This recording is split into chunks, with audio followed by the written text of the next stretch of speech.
Gagalain naman natin ngayon ang bypass ng Sariaya, Quezon. Ang isa sa pinag-uusapan na may magagandang tanawin dito sa Sariaya, Quezon. At mula nga dito sa bukana niya sa may Barangay Sampaloc ay sisimulan natin na galain ang bypass na ito. At ito nga, simulan na natin galain pagmasdan ang magagandang bahagi ng bypass na ito. At mula nga sa bukana ng bypass na ito ay makikita ang bagong building na ginagawa. Ito ay ang bagong munisipyo ng Sariaya, Quezon. At mula nga dito sa aking kinatatayuan sa di kalayuan ay matatanaw ang kamanghamanghang bundok Banahaw. Ito ang nagbibigay ng malamig at masarap na simoy ng hangin sa mga bayang kalapit at nasasakop nito. At mula nga sa bahaging ito ay may natatanaw na ako ng mga sinasabing food park. Magsisimulan na tayong gumala, maglakbay upang alamin ang mga food park na ito na talagang pinag-uusapan. Feel na feel naman talaga namin ang maglakad sa pagkakataon na ito na may hatid naman talagang saya at excitement. At ito na nga, natatanaw ko na ang sinasabi nilang birida na ito. At napakaganda daw talaga nito lalo na kung gabi. Hindi pa nga gabi ay napakaganda na ng ambience ng lugar na ito. At sa nakikita ko nga, pinagmamasdan ko ay talagang napakasaya dito sa lugar na ito. At mababasa mo nga dito yung I love Bireda na talagang makulay ang pagkakapangalan. At dito nga sa may gate ay may mababasa kang eat,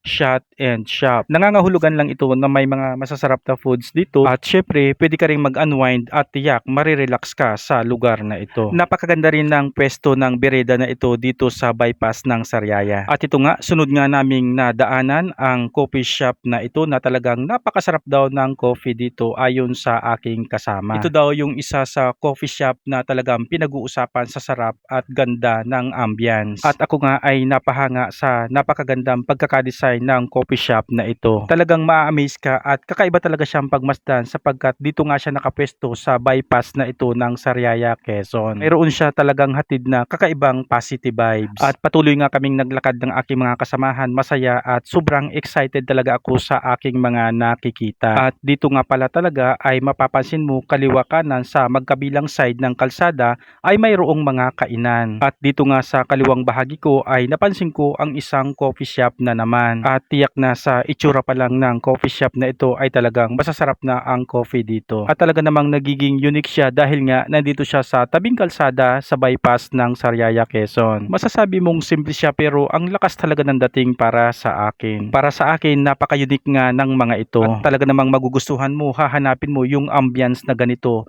Meron siyang hatid na tahimik at talagang napakapayapa ng lugar na ito. At kung ikaw nga isang traveler at mapapadaan ka sa lugar na ito, sa bypass na ito ng Sariaya, Quezon, ay talagang makukuha ang attention mo sa coffee shop na ito. Napakaaliwalas ng lugar. Ito yung mga lugar na hindi talaga siya crowded. Sobrang nakaka-relax sa mga ganitong lugar. At ito nga, patuloy ang aming paglalakbay at talagang mapapansin mo na napakaganda ng kapaligiran ng bypass na ito. Kaya nga dito sa aking kinatatayuan ay matatanaw mo ang napakagandang bundok Banahaw. At habang nalilibang nga ako na pagmasdan ang mga luntiang kapaligiran sa bypass na ito, ang napakaganda at napakalusog na kapaligiran ng Sariaya, Quezon. At sa amin ngang paglalakad ay napansin ko naman itong Mangrove Seafoods na ito, isang kainan na talagang kapag narinig o nakabasa tayo ng seafoods, alam nating napakasasarap ng mga pagkain na yan. At pagmasdan nyo naman talaga, napakaganda, nakaka-relax ang lugar na ito. Napakasimple ng mga design, napakasimple ng mga kubo, napakasimple ng pagkakagawa nito. Pero talagang very interesting ang mga ganito. At patuloy nga kami sa aming paglalakbay at napansin ko ang lunti ang kapaligirang ito sapagkat isa nga ako sa nature lover. Talagang nakuha nito ang attention ko. Napukaw ang damdamin at attention ko. Lalo na't simula dito ay matatanaw ang bundok Banahaw. At nagpatuloy pa nga kami sa aming paglalakbay at talagang mapapansin mo sa magkabilang side ng kalsada, kapansin-pansin ang malusog na kapaligiran. At napansin ko rin na palubog na pala yung araw at malapit na nga kami dito sa Barangay Pili. At mula nga dito sa aming kinatatayuan ay natatanaw ko uli ang isang coffee shop. At ito rin nga ang isa sa ikinukwento nila sa akin na may masarap na kape. Ito nga ang Cafe Local Coffee Shop. Ang Cafe Local Coffee Shop ay matatagpuan sa bypass ng Sariaya, Quezon.